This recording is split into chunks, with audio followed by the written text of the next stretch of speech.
मैं कोई लंबी तकरीर हमेशा नहीं करता हूँ, मुख्तसर सी। जी जी बोले बोले। हाँ, उस दिन भी आपकी बात रह गई थी जी। थैंक यू, आपने काफ़ी अरसे के बाद मुझ पे मेहरबानी की है, शुक्रिया। जनाब अली, दो गुजारिशात हैं। कॉन्स्टिट्यूशनल अमेंडमेंट्स हुई और पाकिस्तान को एक नया निज़ाम अदल दिया गया है।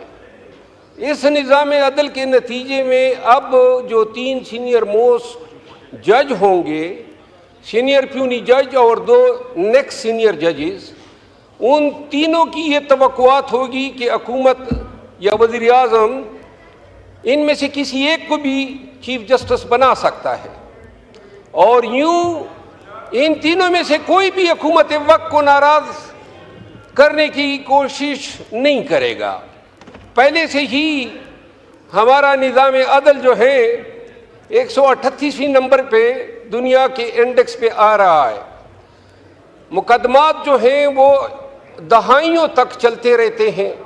अब ये जो अमेंडमेंट हुई है, हो सकता है मौजूदा तौर पे तो हुकूमत मुस्तफ़ीद हो, शायद जज साहिबान कोशिश करे कि ताबेदार रहे हैं, लेकिन जब ये हुकूमत नहीं होगी, किसी और पार्टी की हुकूमत होगी, तो क्या ये जो निज़ाम दिया है, क्योंकि तीनों जज साहिबान जो है वो हुकूमत वक्त को नाराज़ नहीं करेंगे, ये इस आईनी तरमीम का सबसे डिज़ास्टरस आस्पेक्ट है।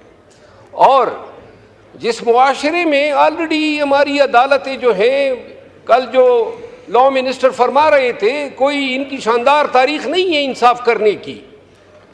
जुल्फ़िकार अली भुट्टो शहीद को इसी सुप्रीम कोर्ट ने तख्तेदार पे लटकाया था।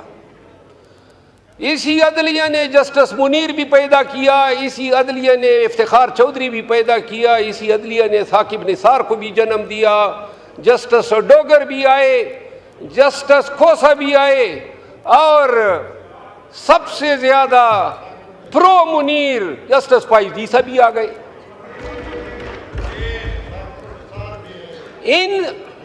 इस निज़ाम अदल की होती हुई जो पहले से था, कोई मायनाज नहीं था। मैं 32 साल मेरे हो गए इस पेशे से वाबस्ता, इस पे खुश होते हैं जज साहिबान के हमें अदालतों में माई लॉर्ड पुकारा करो। अंग्रेजों के दौर में लॉर्ड्स हुआ करते थे और वो जज हुआ करते थे, तो उनको हम माई लॉर्ड्स कहते थे कि खानदानी शजरे उनके लॉर्ड से मिलते थे।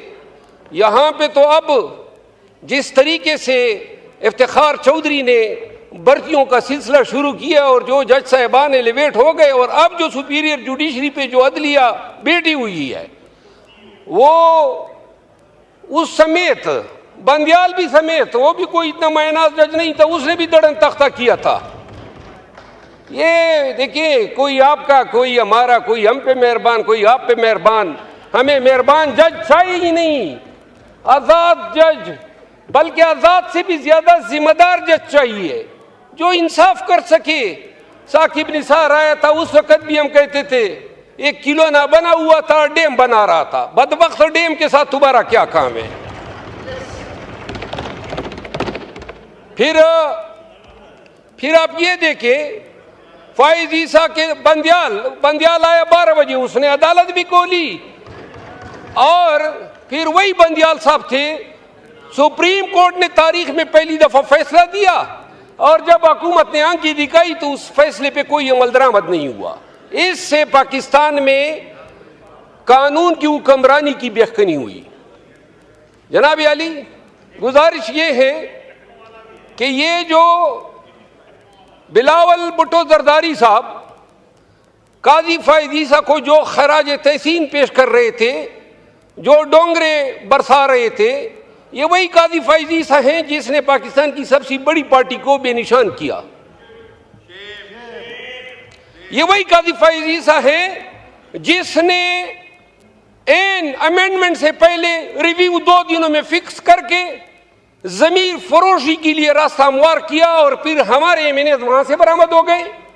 और वो एमएनएज, अब वो एमएनएज जो थे, हमारे पहले कोलीग थे, वहां पे गए। यहां हमारे अरब दोस्त भी मौजूद हैं, लेकिन उनको अरबों रुपए मिले थे। नहीं यार, यानी कि पीर मियां नवाज शरीफ की शक्ल उनको पसंद थी। हाँ? अच्छा, यानी बड़े ही बेजोक लोग थे। अच्छा, ये अब आप मुझे उस पे ला रहे हैं ना, मुझे तकरीर करने दे।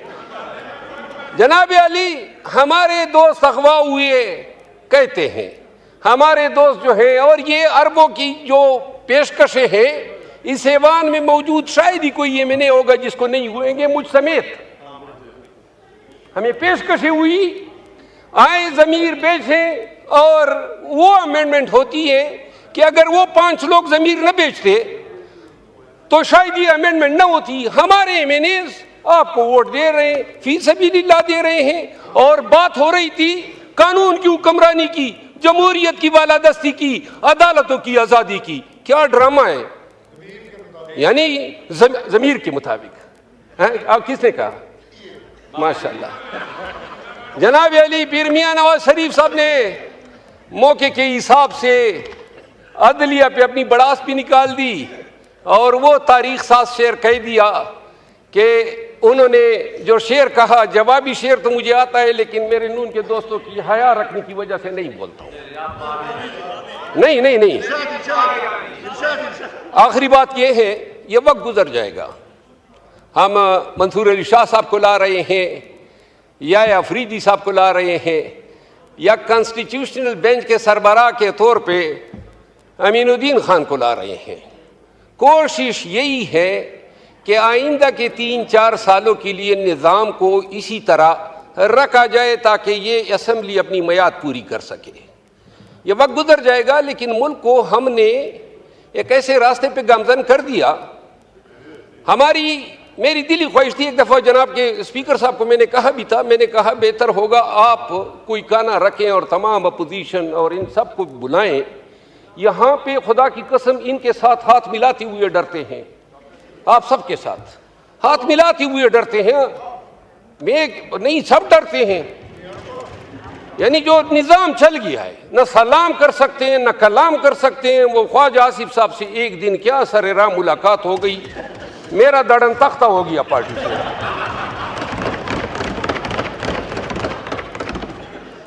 तो मेरी गुजारिश ये है जनाब स्पीकर कि ये जिस तरीके से अमेंडमेंट लाई गई, शायद ही बॉर्डर लाइन पे हम रह गए। थोड़ा सा अगर एक हमें अकोमोडेट कर देते तो ये कंसेंसस से भी लाई जा सकती थी।